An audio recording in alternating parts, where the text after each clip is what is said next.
네, KBS 뉴스특보 시작하겠습니다. 이재명 더불어민주당 대표에 대한 체포동의안 잠시 뒤 국회 본회의에서 표결에 붙여집니다.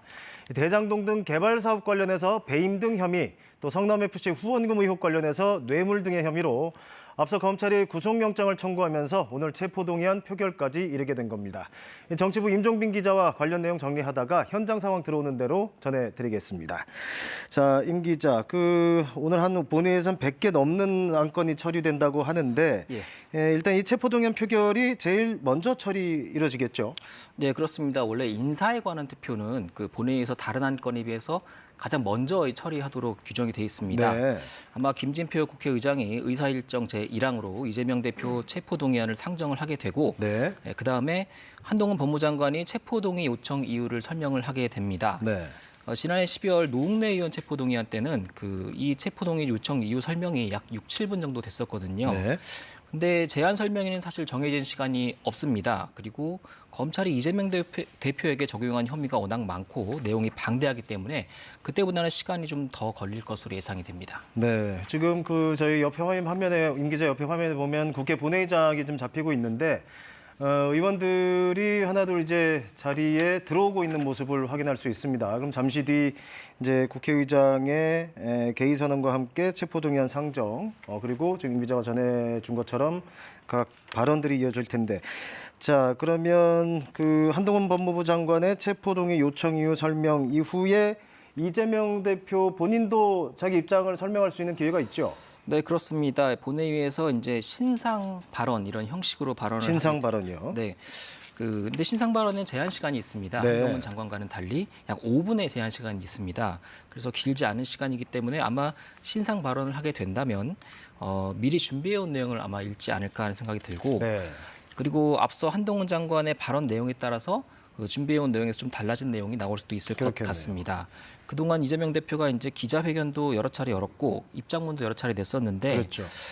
주로 이제 수사의 부당성에 대해서 특히 강조를 했잖아요. 네. 그래서 그 수사의 부당성에 관한 설명 이게 주가 될 것 같고 그다음에 너무 이제 자세한 내용보다는 이제 제한 시간 때문에 이 전방위적인 검찰 수사가 야당 탄압이다, 야당 말살이다 이런 구도에 대해서 주로 강조를 하고 네. 그다음에 체포동의안을 부결시켜야 되는 당위성 이런 것들을 강조할 것으로 예상이 됩니다. 네, 아무래도 그동안 한 두 차례 검찰 소환 조사 과정에서 이제 혐의에 대한 설명 그리고 입장을 설명을 했지만 임 기자 말처럼 실제로 한동훈 장관 발언에 따라도 내용이 달라질 수도 있겠네요. 자, 이제 이 표결 과정만 좀 정리를 더 해보면 이제 본회의 시작되고 한동훈 장관의 설명, 그다음에 이재명 대표의 신상 발언.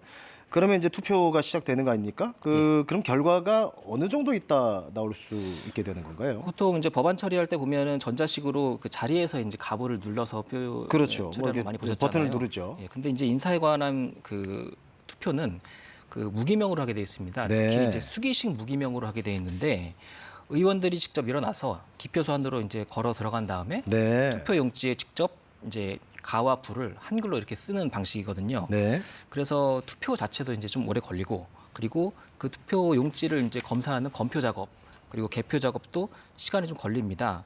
그래서 전례를 살펴보면은 지난 8일 이상민 행안부 장관 탄핵 소추안 표결 때도 이제 이 수기식 무기명 투표를 했는데요. 네. 투표를 시작합니다라고 이제 의장이 얘기를 하고 네. 그다음에 국회 의사국장이 나와서 이제 투표 방법을 설명을 하는데 네. 이 시간부터 김진표 국회의장이 투표 결과를 딱 얘기할 때까지 네. 걸리는 시간이 40분이었습니다. 네. 그래서 이번에도 만약에 의사국장이 이제 투표 방법을 설명을 하고 그리고 수기식 무기명으로 투표가 된다면 약 한 4, 50분 뒤에 결과가 나올 것으로 예상이 됩니다. 네.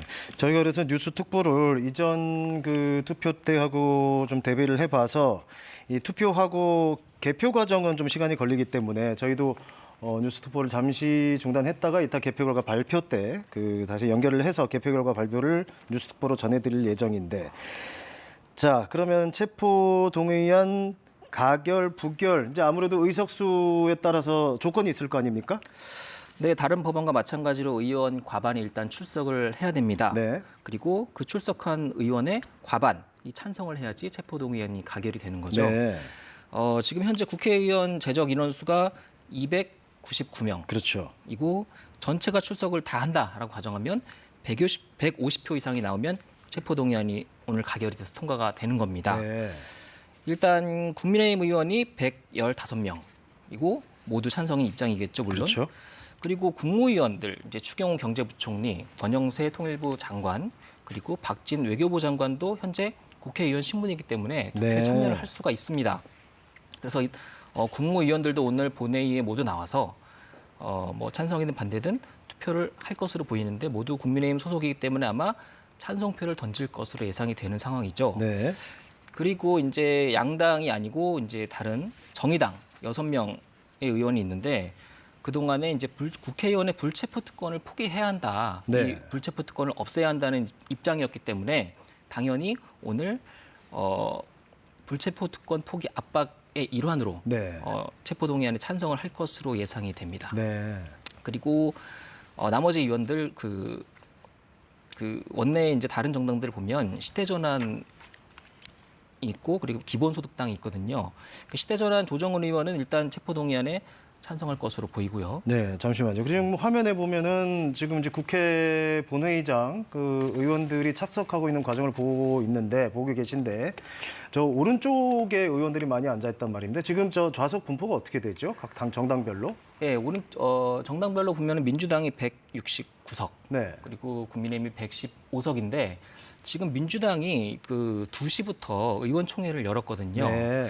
그래서 의원총회가 그 바로 옆에 있는 이제 예결위장에서 열리고 있는데 아직 네. 끝나지 않았다고 합니다. 그래서 네. 아직 진행 중이어서 지금 민주당 의원 자리들이 지금 다 빈자리로 보이고 네. 국민의힘 의원들은 아마 전원이 나와서 착석을 해 있는 것으로 보입니다. 네, 지금 이제 화면에 보시는 국회 본회의장 자리를 보고 계시는데 시청자 여러분께서 지금 이제 의원들이 착석한 자리를 보면 지금 클로즈샷이 아니라서 누군지는 정확히 안 보이지만 저 위치가 이제 국민의힘 의원들 자리고요. 그리고 이제 비어 있는 자리 지금 임종빈 기자 설명대로 의원총회 때문에 민주당 의원들의 착석이 좀 늦어져서 아직 좀 빈자리가 많이 보이는 것 같습니다. 자, 지금 그 이제 표 관련해서 얘기를 계속 진행 중이었는데요. 자, 설명하는 과정에서 정의당 6명 또 시대전환 조정은 의원도 참석 입장을 보이게 된다면 예. 그 표 예상이 어떻게 되는 거죠? 지금까지 공개적으로 이제 찬성 입장을 낸 정당 표만 모아 보면 네. 국민의힘 115명, 정의당 네. 6명, 시대전환 조정은 의원까지 모두 122명 네. 이렇게 찬성표가 될 것으로 예상이 되는데 따라서 150표까지는 이제 28표가 남아 있잖아요. 그렇죠. 그래서 민주당하고 무소속 의원 중에서 28표가 이제 체포동의안에 찬성을 한다. 그러면 체포동의안이 가결이 될 수도 있는 상황이죠. 그렇다면 그 28표, 그래서 이제 그동안 28명의 이탈표가 나오냐 뭐 이런 얘기가 나왔던 거군요. 그러면 이 28명의 표가 그러니까 체포동의안에 가결에 이제 투표를 한다면 이 체포동의안이 이제 통과될 가능성이 있다는 거죠. 네, 그렇습니다. 현재 민주당이 이제 아까 말씀드렸던 대로 169석. 그렇죠. 인데 이른바 이제 비명계 이제 행보가 주목이 되는 상황이잖아요. 그 비명계 중심으로 28명 이상의 찬성표를 던졌다. 그러면 체포동의안 오늘 가결될 수도 있는 상황입니다. 네. 그래서 그 동안에 이제 이재명 대표하고 이제 지도부 중심으로 내부에서 이제 표단속, 이제 소위 표단속을 해왔는데 오늘 투표가 무기명이기 때문에 아무리 표단속을 열심히 해왔다고 해도 결과는 아직은 알 수 없는 상황입니다. 그렇죠. 다만 이제 그 비명계 의원들 같은 경우에는 그 동안에 그 당내에서 이재명 대표라든지 아니면 당 지도부의 입장에 대해서 쓴소리를 할 때는 이제 공개 발언을 해왔었거든요. 네. 근데 지금 이제 이재명 대표의 그 체포동의안을 가결시켜야 된다 이런 입장을 공개적으로 내는 의원들이 사실 보이지는 않습니다. 네.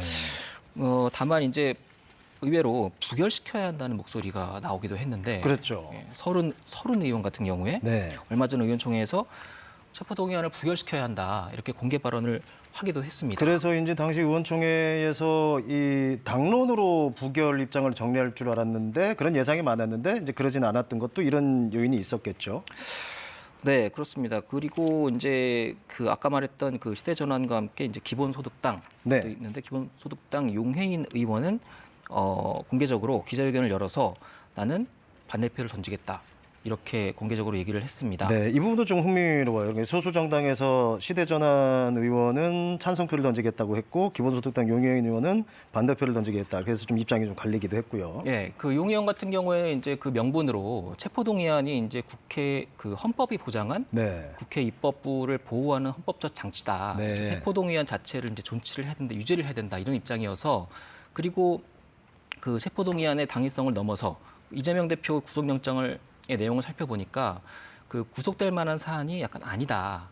내용적으로도 맞지 않다. 이렇게 해서 자신은 그 체포동의안이 올라오면 부결표를 그 반대표를 던지겠다 이런 입장을 공개적으로 말한 적이 그러니까 있습니다. 용혜인 의원 같은 경우는 이른바 그 방탄국회다라는 주장에 이게 이제 헌법에 보장된 국회의 권한이라는 이제 논리로 이제 그 반대표를 던지겠다 이제 이런 논리로 얘기를 하고 있군요. 화면 보시면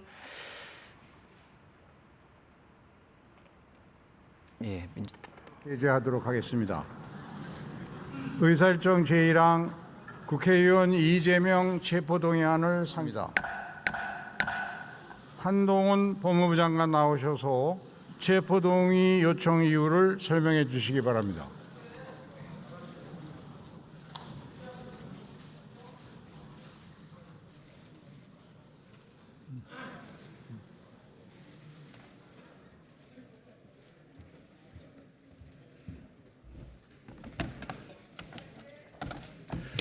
안녕하십니까. 법무부 장관 한동훈입니다. 대한민국 정부를 대표하여 국회의원 이재명에 대한 체포동의 요청 이유를 말씀드리겠습니다. 먼저 이재명 의원에 대한 범죄 사실 요지를 말씀드리겠습니다. 위례 신도시 개발사업 관련 부패방지법 위반 혐의는 정진상, 유동규, 남욱 등과 공모하여 2013년부터 18년 사업 시행 세부 계획 등을 유출하고 서로 짜고 공모 지침서를 만들어서 공개 경쟁을 무력화하여 남욱 등 유착된 민간업체들이 211억 원의 불법 이익을 취득하게 했다는 것입니다. 대장동 개발사업 관련 특경법상 배임, 이해충돌 방지법 위반 혐의는 정진상, 유동규, 김만배 등과 공모하여 2014년부터 김만배 등 유착된 민간 사업자들에게 이하 김만배 일당이랑 약칭하겠습니다. 사업 시행 계획 등을 유출하고 공모 지침서를 만드는 등의 방법으로 김만배 일당을 사업 시행자로 선정한 후 그들 청탁에 따라서 용적률 상향 등 이익 극대화 조치를 해줌으로써 김만배 일당이 7,886억 원의 불법 이익을 취득하게 하고 피해자 성남시에 4,895억 원의 손해를 가하였다는 겁니다. 성남FC 관련 특가법상 뇌물 범죄 수익 은닉 규제법 위반 혐의는 정진상 등과 공모하여 2014년부터 18년 자신이 무리하게 창단한 성남FC가 곧바로 부도나서 정치적 타격 입는 것을 막기 위해서 네이버, 두산건설 등 4개 기업에게 구체적 현안 해결 대가로 뇌물 133억 5천만 원을 성남FC에 주게 하고 그 뇌물 범죄를 감추기 위해서 희망살림이라는 단체를 끼워 넣어 범죄 수익을 가장하였다는 겁니다. 이제부터 각각의 혐의들에 대해 설명드리겠습니다. 이 사건은 일견 복잡해 보이지만 사실 매우 단순합니다. 성남시라는 지자체에서 일어난 이재명 시장과 특정 업자들의 정경유착과 지역 토착 비리로서 이미 이 시장의 공범인 다수 관련자들이 같은 범죄 혐의로 구속 또는 불구속 기소되었습니다. 먼저 위례 대장동 개발 범죄 혐의 관련해서 설명드리겠습니다. 요약하면 성남 시민의 자산인 개발 이권을 공정 경쟁을 거친 상대에게 제값에 팔지 않고 미리 짜고 내정한 김만배 일당에게 고의로 헐값에 팔아넘긴 것이고 그래서 개발 이권의 주인인 성남 시민에게 천문학적 피해를 준 범죄입니다. 비유하자면 영업사원이 100만 원짜리 휴대폰을 주인 몰래 아는 사람에게 미리 짜고 10만 원에 판 겁니다. 여기서 주인은 90만 원의 피해를 본 것이지 10만 원이라도 벌어준 것 아니냐는 변명이 통할 수는 없을 겁니다. 대장동 개발 같은 대형 부동산 개발은 첫째가 토지 확보, 즉 땅 작업이고 둘째가 인허가, 이 두 가지가 사실상 전부입니다. 그 두 가지에 드는 비용과 불확실성 그리고 로또 잡아보려는 민간 업자들 간의 과열 경쟁 때문에 어려운 겁니다. 만약 그 두 가지를 관에서 책임지고 해결해주고 경쟁자도 확실히 제거해준다면 민간업자 입장에서는 아무런 리스크도 없는 땅 짓고 헤엄치기가 되는 겁니다. 대장동 개발에서는 첫째, 땅 작업은 성남시가 원주민 반발 무시한 채 수용권을 동원해서 강제로 싸게 매입해서 해결해줬고 둘째, 인허가는 아예 처음부터 이 시장 측이 김만배 일당과 한몸처럼 내통하여 진행한 사업이니 100% 보장된 것인데다가 셋째, 다른 경쟁자들도 못 들어오게 이 시장이 불법적으로 막아줬기 때문에 김만배 일당은 큰 수익을 가져갈 만한 중요한 역할을 하지도 위험 부담을 지지도 경쟁을 하지도 않았습니다. 대장동 이 9,606억 원 중에서 성남시가 가져간 돈은 1,830억 원에 불과했습니다.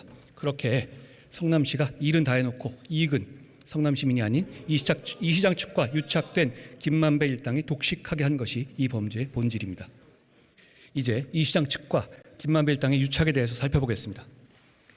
이재명 시장은 2010년 성남시장에 당선되자 원래 없던 6급 정책비서관 자리를 정진상을 위해서 위인설관하고 그 6급에게 임기 8년 내내 분신처럼 성남시의 업무를 맡겼습니다. 이 시장은 선거를 도와준 유동규에게 성남시 시설관리공단과 도시개발공사 기획본부장 자리를 주고 공사 사장 등 정상적인 보고 체계를 무력화하고 정진상과 자신에게 직보하게 했습니다. 그런 정진상과 유동규 그리고 김만배는 의형제를 맺고 대장동 개발사업자의 사업자 선정을 약속했습니다. 김만배 일당은 이재명 지지 댓글 작업을 하고 방송기자를 통해서 경쟁 후보를 공격하고 종교단체에 돈을 주는 등 이 시장 선거를 지원했습니다. 2014년 성남시장 선거 당시에 정진상과 김용은 김만배 일당으로부터 뇌물 수억 원을 받았고 김용은 2021년 이재명 대선 경선 자금으로 18억 원이 넘는 돈을 받아 구속되었습니다. 정진상은 유동규와 김만배와 대장동 특혜 대가로 428억 원의 뇌물을 받기로 약속한 범죄 혐의가 소명되어 법원에서 구속영장이 발부됐습니다. 위례 대장동 사업에서 이 시장 측은 다양한 사기적 수법들을 동원했습니다. 첫째, 이 시장은 대장동 원주민으로부터 강제로 땅을 수용할 때는 이미 확정된 서판교 터널 개통 사실을 고의로 숨겨서 땅값 상승 반영 없이 싸게 사게 해주고 불과 몇 달 뒤에 김만배 일당이 그 땅을 팔아서 돈을 벌 때는 서판교 터널 개통으로 인한 땅값 상승을 반영하여 비싸게 팔게 해줬습니다. 둘째, 이 시장 측은 위례 대장동 공모지침서를 남욱, 김만배 등 일당과 함께 만들었습니다. 아예 수험생이 시험 문제를 직접 출제하게 한 겁니다.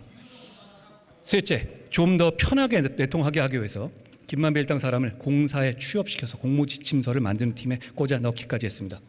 넷째, 이 시장은 공모 자격에서 건설사를 원천적으로 배제해달라는 김만배 일당의 맞춤형 청탁까지 그대로 반영해서 경쟁 없는 사업자 선정과 독점 이익을 보장해줬습니다.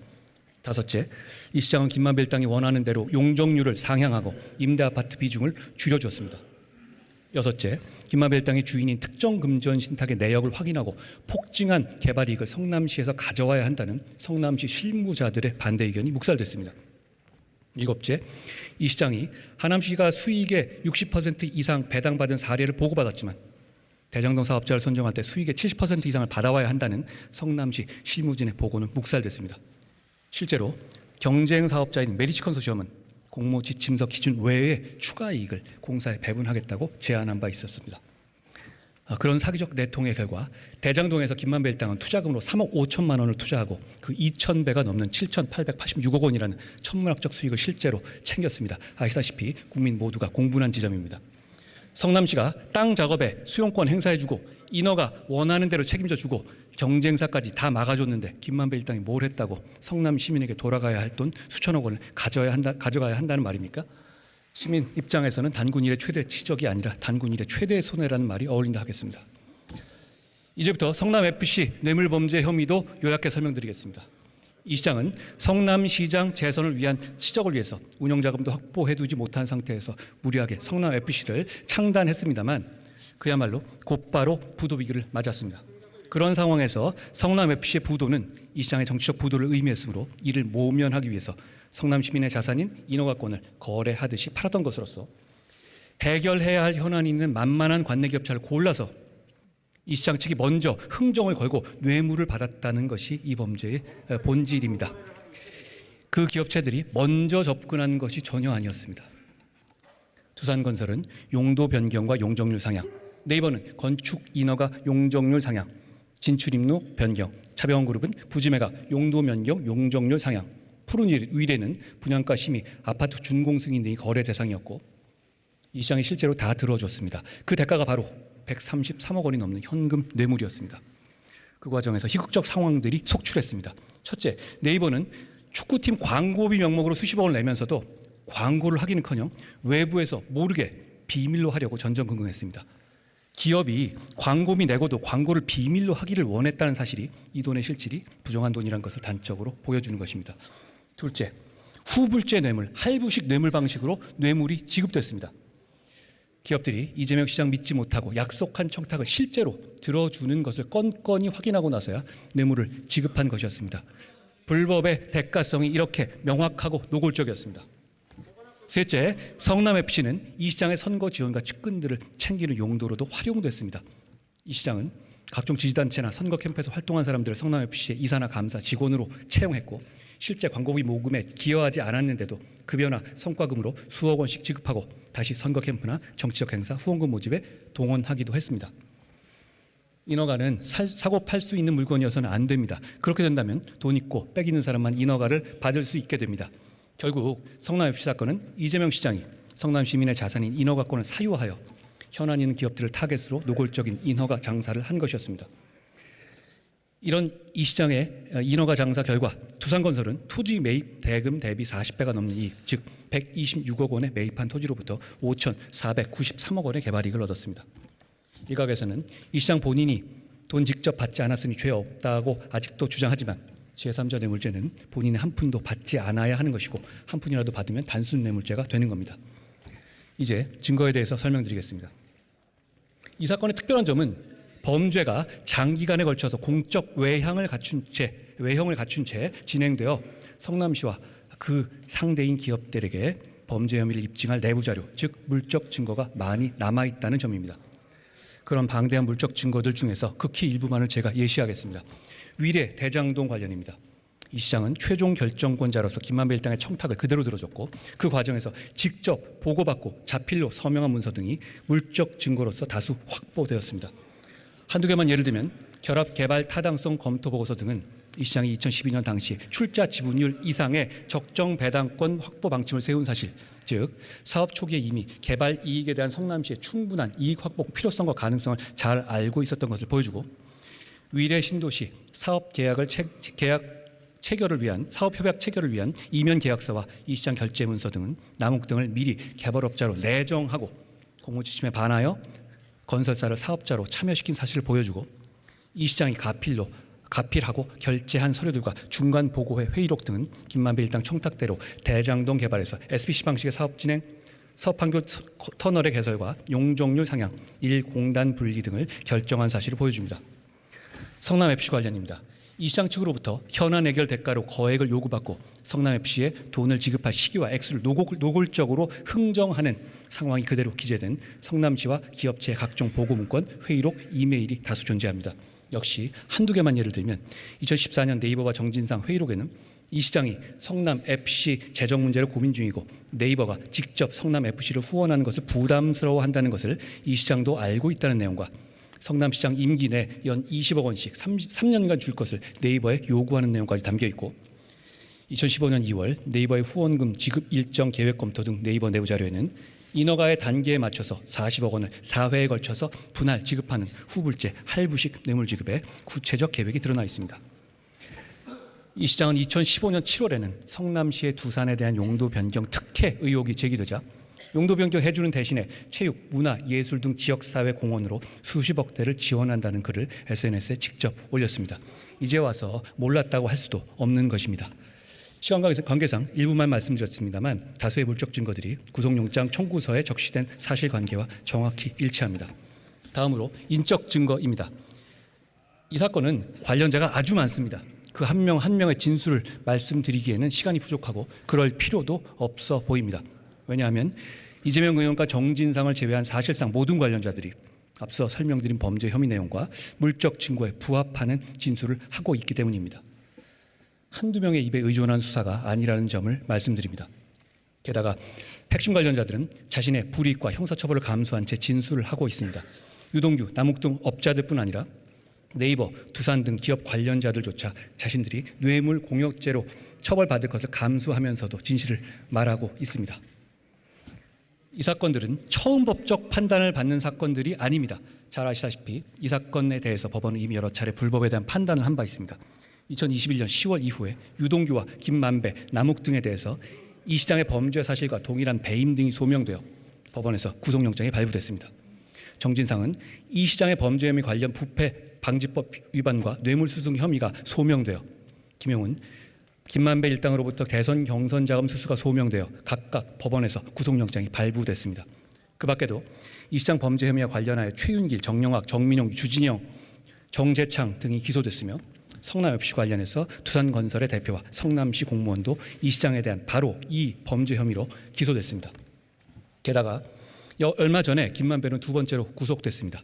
범죄 수익 은닉, 즉 이 사건 대장동 개발 사업 관련 배임 등의 범죄로부터 발생한 수익을 은닉하였다는 범죄 혐의가 법원에서 소명된 겁니다. 다시 말하면 범죄가 존재한다는 것을 전제로 법원에서 범죄 수익을 은닉했다는 구속영장이 발부된 것입니다. 이 많은 공범들과 관련자들에 대한 법원에서 소명된 구속 이유와 공소 사실은 이 시장에 대한 이 사건 핵심 범죄 사실을 모두 포함하고 있습니다. 다 소설이고 조작이고 증거 없다는 주장, 불법 없었다는 주장을 할 단계는 이미 지나갔습니다. 이제 마무리하겠습니다.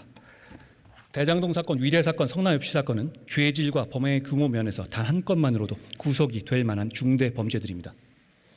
법률에 정한 구속 사유인 도망에 염려란 화이트칼라 범죄에서는 곧 중형 선고 가능성을 의미합니다. 유력 정치인이기 때문에 도망갈 염려가 없다는 주장대로라면 이 나라에서 사회적 유력자는 그 어떤 범죄를 저질러도 구속되지 않아야 하고 전직 대통령, 대기업 회장들은 왜 구속되어 재판을 받았는지 설명할 수 없을 겁니다. 이번 체포동의안은 다른 국민들과 똑같이 법원의 심사를 받게 해달라는, 즉 판사 앞에 나오게만 해달라는 요청입니다. 수많은 이원의 공범들 그리고 다른 모든 국민들이 따르는 대한민국의 형사사법 시스템에 따라달라는 요청입니다. 제가 지금까지 설명드린 어디에도 민주당 대표 이재명의 범죄 혐의는 없습니다. 오직 성남시장 이재명의 지역 토착 비리 범죄 혐의만 있을 뿐입니다.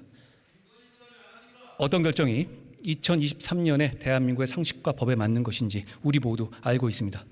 국민들께서 지켜보고 계실 거라고 생각합니다. 감사합니다. 한동훈 법무장관 수고하셨습니다. 이 안건과 관련하여 신상 발언 신청이 있습니다. 이재명 의원 나오셔서 발언해 주시기 바랍니다.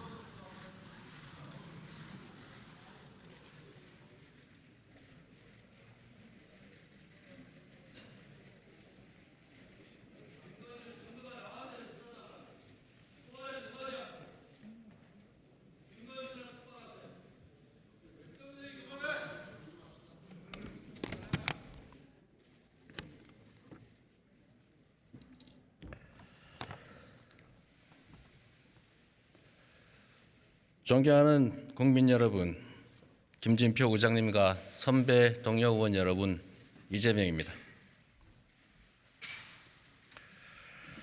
국가적 위기와 민생의 고통이 큰 지금 참으로 안타까운 심정으로 이 자리에 섰습니다. 뚜렷한 혐의도 없이 제1야당 대표를 구속시키려는 헌정사상 초유의 이번 사태는 대한민국 헌정사의 역사적인 한 장면으로 남을 것입니다. 영장 혐의 내용이 참으로 억지스럽습니다. 돈을 버는 것이 시장의 의무도 아니지만 적극 행정을 통해서 5,503억 원을 벌었음에도 더 많이 벌었어야 한다라며 배임죄라고 주장합니다. 개발 이익의 70%를 환수 못했으니 배임죄다라고 하는데 70%라는 수치는 대체 어디서 나온 것입니까? 그렇다면 개발 이익 환수가 아예 0%인 부산 LCT, 양평 공흥지구 그리고 보통의 일반적인 민간 개발 허가는 대체 무슨 죄가 되는 것입니까? 대법원도 성남시가 환수한 즉 번 돈이 5,503억 원이라 판결했는데 검찰은 여전히 환수한 금액이 1,830억이라 우깁니다. 미르재단과는 달리 성남FC는 성남시 조례로 설립된 시 산하 기업이기 때문에 사유화라고 하는 것이 불가능합니다. 성남FC는 시 예산으로 최종적으로 운영되는 만큼 자체 수입이 늘면 세금 지원이 줄어들어서 성남시가 혜택을 볼 뿐입니다. 누구도 성남FC를 통해 사익을 취할 수 없고 실제 사익을 취한 바도 없습니다. 기업 유치를 위한 성남시 행정은 모두 적법하고 정당했습니다. 시 예산으로 운영되는 시 산하 기업의 광고 수입이 어떻게 뇌물이 될 수가 있습니까? 50억 클럽은 면죄부를 주고 도이치모터스는 수사하지도 않는 검찰이 이재명은 반드시 잡겠다고 검사 60여 명을 투입해서 근 1년간 그야말로 탈탈 털고 있습니다. 저를 겨냥한 압수수색이 보도된 것만 332차례, 윤 대통령 취임 후 매일 한 건 이상입니다. 공개 소환도 3차례나 했지만 몸의 갈증을 견디며 모두 응했습니다.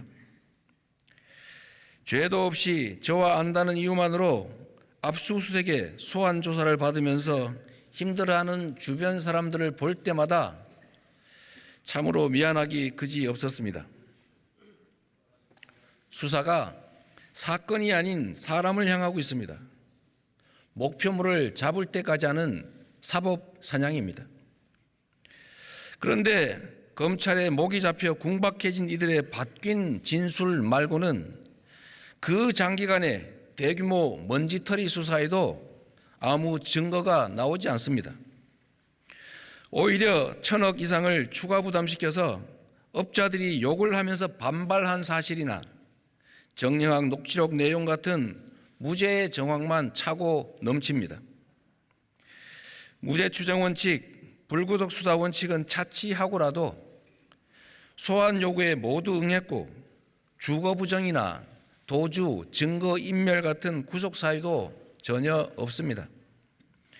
영향력이 큰 제1야당 대표라서 구속해야 한다는 등의 해괴한 억지와 정치적 선동 언어만 가득합니다. 존경하는 선배 동료 의원 여러분, 권력자가 국가 위기와 국민 고통을 외면한 채 권력을 사적 이익을 위해 남용하는 것은 주권자에 대한 배반이고 민주공화정에 대한 도전입니다. 주권자를 대신해서 국회가 내릴 오늘 결정에 대한민국 민주주의의 앞날이 달려 있습니다. 법치의 탈을 쓴 정권의 퇴행에 대해서 여러분께서 엄중한 경고를 보내주시기 바랍니다. 존경하는 국민 여러분, 아무리 깊어도 영원한 밤은 없습니다. 매서운 겨울도 결코 봄을 이길 수 없습니다. 진실의 힘을 믿겠습니다.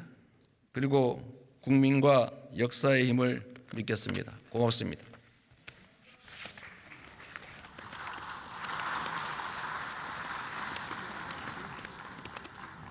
네, 더불어민주당 이재명 대표에 대한 체포동의안 표결 관련해서 먼저 한동훈 법무부 장관의 체포동의 요구 이유 설명 들으셨고 그 이어서 바로 이재명 대표의 신상 발언 들으셨습니다. 길이상은 그 신상 발언은 5분 정도로 제한되기 때문에 발언 길이가 좀 차이가 났습니다. 자, 임종빈 기자와 좀 대화 내용을 좀 정리를 해보겠습니다. 한동훈 장관의 먼저 체포동의 요구 이유 설명을 보면 끄트머리 이제 이런 말을 합니다. 민주당 대표 이재명에 대한 혐의는 없다. 대신 성남시장 이재명에 대한 혐의가 있다. 아무래도 이거는 헌정사 첫 야당 대표에 대한 체포동의안 표결을 앞두고 이제 의식을 한 걸로 예상이 되는데, 자, 뭐 한동훈 장관의 일단 체포동의 요구 이유 간단하게 좀 정리를 해볼까요? 네, 일단 한동훈 장관 약 15분에 걸쳐서 구속영장에 적시된 구체적인 혐의에 대해서 설명을 하고 네. 그리고 검찰이 확보한 증거에 대해서도 설명을 했습니다. 네. 좀 발언 수위를 보면 매우 단순한 토착 비리다. 그리고 같은 혐의로 공범들이 이미 구속과 불구속 기소가 됐다. 네. 그리고 위례 대장동 관련해서는 개발 이권의 주인인 성남 시민에게 손해를 끼쳤고 네. 이 과정에서 비유를 하나 들었는데 네. 100만 원짜리 휴대폰을 주인 몰래 10만 원에 판 것이다. 네. 그래서 주인의 손해는 90만 원이다. 이런 발언을 하자 그 의원들 사이에서 고성이 좀 나오게 나오게 됐습니다. 했죠. 그런 비유를 하는 발언들이 여러 가지 이제 표현들 보면은 한동훈 장관이 그거를 쉽게 설명하기 위한 발언이냐, 아니면 장관이 체포동의 이유를 설명하는 데 적합한 발언이냐, 이거에 대해서는 계속 논란이 또 있을 것 같아요. 네, 그렇습니다. 뭐 지난번 노웅래 의원 체포동의안 때도 한동훈 장관의 발언 때문에 뭐 부결로 돌아섰다는 그런 얘기도 있었고요. 한동훈 장관 발언 좀 더 정리를 해보면요. 네, 그래서 이 사건은 그 증거가 뭐 물적 증거가 물적과 인적 증거가 아주 많다라고 네. 얘기를 했고, 물적 증거는 그동안에 이 사건 자체가 공공연하게 이뤄진 사건이기 때문에 네. 이재명 대표가 시장으로서 결제한 문건이 아주 많다. 네. 그리고 검찰이 그 문건들을 다 확보를 했다. 심지어는 이면 계약서까지 있다는 발언도 나왔고, 그리고 인적 증거로는 이재명 대표와 그리고 정진상 전 정무실장 제외한 모든 관련자들이 물적 증거에 부합한 진술을 하고 있다. 네. 다만 이제 정진상 한동훈 장관의 발언을 보면 정진상 실장이 아직까지는 정진상 실장이 직접적으로 이재명 대표가 관련 있다는 진술을 확보하지는 못한 것으로 보입니다. 네. 그리고 이제 이 사건은 처음 법적 판단을 받는 사건이 아니다. 그리고 김만배 씨 같은 경우에는 벌써 2번째 구속이 됐다. 네. 이미 수차례 법원의 판단이 부분적으로 나오는 사건이라는 걸 강조를 했고, 그리고 아까 말씀하신 대로 민주당 대표 이재명의 범죄 혐의는 없다. 오직 성남시장 이재명의 토착 범죄 혐의만 있다는 말로 마무리했습니다. 네. 자, 지금 화면 보시면 지금 국회의원들의 본회의에 기명 투표, 이제 기표소에 들어가서 하는 기명 투표가 진행 중입니다. 자, 이재명 대표의 발언을 좀 짧게 정리를 할 텐데, 방금 임 기자도 정리를 했지만 한동훈 장관은 여러 가지 공적 외형을 띠고 있기 때문에 공적 자료들이 곧바로 그게 증거다. 그래서 증거가 많다라고 얘기하고 있고, 이재명 대표는 영장 내용을 보면 실질적인 증거는 아예 없다. 이렇게 이제 맞서고 있는 게 가장 큰 쟁점인 것 같아요. 자, 이재명 대표의 신상 발언을 또 짧게 정리를 해볼까요? 네, 이재명 대표 예상했던 대로 미리 준비해온 원고를 신상 발언 약 5분의 시간에 딱 맞춰서 읽었습니다. 네. 가장 큰 주된 내용이 영장에 나온 혐의 내용이 억지다. 네, 억지라 그리고 그랬죠. 한동훈 장관이 아까 1,830억 원만 이제 성남시로 돌아갔다고 했는데 5,503억 원을 벌어서 그 수치도 틀렸다는 걸 강조를 했고요. 그게 뭐 대법원 판결로 인정됐다 이런 주장이었잖아요. 네, 그렇습니다. 네. 그리고 이런 식으로 이제 지자체의 적극 행정을 범죄라고 보면 다른 지자체들의 행정 자체는 우리보다 더 심하다는 내용, 특히 그동안에 이제 여러 차례 얘기해왔던 부산 LCT 등을 거론하면서 네. 다른 지자체와 형평성도 강조를 했습니다. 그리고 수사 형평성 역시 얘기했는데 50억 클럽이나 대장동 50억 클럽 그리고 도이치모터스 같은 경우에 수사를 안 하고 있다 이렇게 강조를 했습니다.